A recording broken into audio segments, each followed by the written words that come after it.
مساء الخير عليكم. حكايتنا النهاردة عن شارع عبد الخالق ثروت، وهنتكلم باستفاضة عن شخصية عبد الخالق ثروت لأنه هو يستحق إن احنا نتكلم عنه.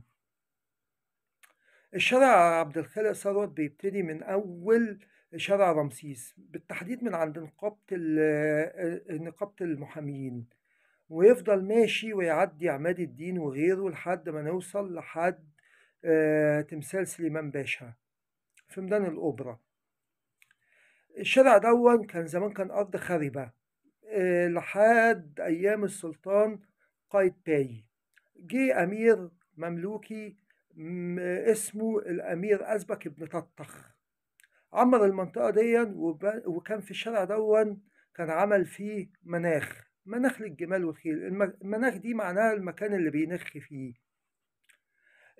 الشارع دون فيه كافيه مشهور اسمه كاب دور، ده كان بيقعد فيه المشاهير من الممثلين والصحفيين. وفي كافيه تاني معروف جدا اسمه جروبي دون يعني أنشئ في مصر سنة 1909. جروبي اللي في عبد الخالق ثروت ده بقى كان له جنينة، وكان حاجة فخمة كده، وكان بيقعد فيها كبار رجال السياسة وأشهرهم سعد زغلول.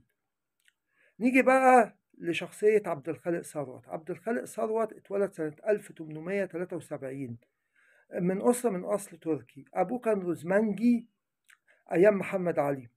روزمنجي دي يعني زي وزير المالية كده. عبد الخالق كان متفوق في الدراسة ودخل كلية الحقوق. بعد ما اتخرج اشتغل محامي عن الدايرة الثانية، وبعد كده دخل سلك القضاء واتدرج فيها ووصل للنائب العام لسن صغير. وكان وهو في شغله كان بيتقرب جدا من الإنجليز، لدرجة إنه أعجب بيه المستشار مالكوم ماكلاوس وعينه نايب ليه، وفوض له بعض المهام اللي هو كان بيقوم بيها.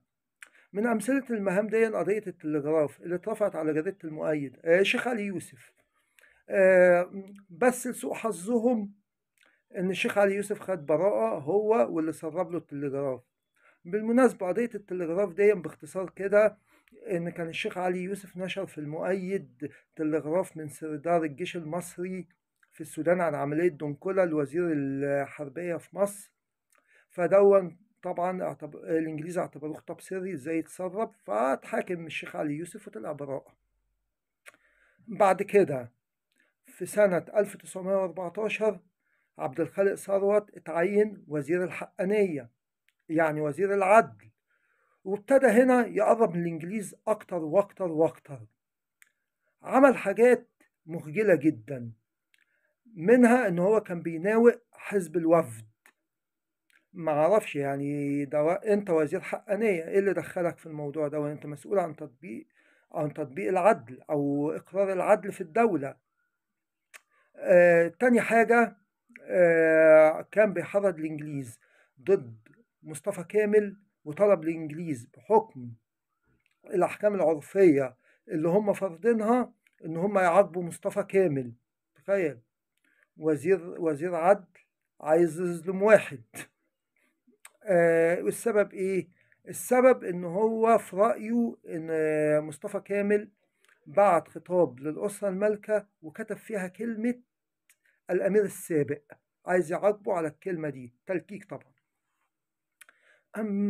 وبعدين كمان غير كده كان هو اللي بيقول إنه كان بيحرض الإنجليز على نفي سعد باشا زغلول.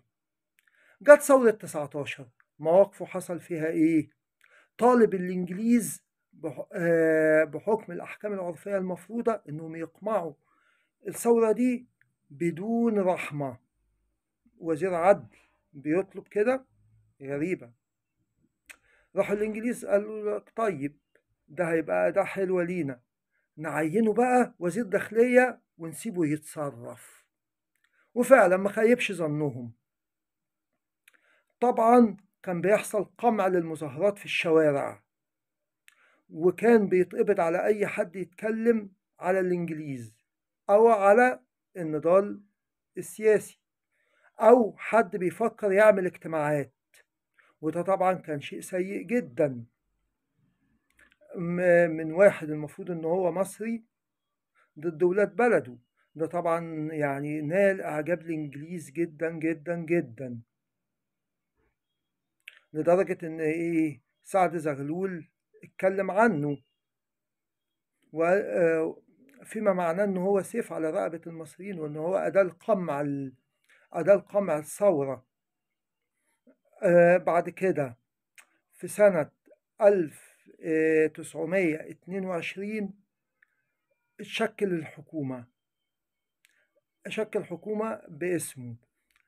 يعمل كمل سياساته اللي هي بتقرب من الإنجليز في قمع المعارضين زي ما هي، لا واللي زاد عنها إنه كمم الأفواه وكمم الصحافة، لدرجة إن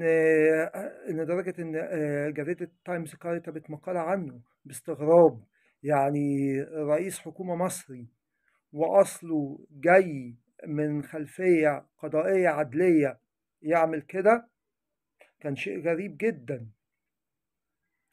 بعد كده اللي حصل بقى؟ حصل شيء ما يسروش، ما مشيتش الريح كما تشتهي السفن. اللي حصل جبهة الفدائيين شكلوا جماعات كان هدفها اغتيال الشخصيات المتعاونة مع الإنجليز. فطبعا العمليات دي بقت تزيد، وزاد الضغط على عبد الخالق ثروت، لدرجة إن هم اعتبروه فاشل بقى، خلاص مش عايزينه. في 30 سبتمبر استقال من منصبه. بعدها ب4 سنين كان عدلي يكن شكل حكومته، فللأسف الشديد اختاروا وزير خارجية. طبعا وزير خارجية يسكت؟ لا، ده راح هو تفاوض مع الإنجليز، المفروض إن هو على الجلاء من مصر. عمل بقى عبد الخالق ثروت؟ عمل مصايب. ايه المصايب اللي عملها؟ قدم تنازلات كتير للإنجليز، منها الإقرار إن هو يفضل قوات إنجليزية في مصر. ده مش بس كده، ما اكتفاش بكده كمان، ده كمان الاتفاق معاهم إن الجيش المصري يتدرب على إيد الإنجليز، الضباط الإنجليز وبالنظام الإنجليزي، وإن مصر تكون تابعة في سياستها الخارجية لإنجلترا. يعني المسؤول عن التفاوض عن استقلال مصر حط سيف على رقبة مصر. وبكده نكون خلصنا حكايتنا عن عبد الخالق ثروت، واتمنى انها تكون عجبتك.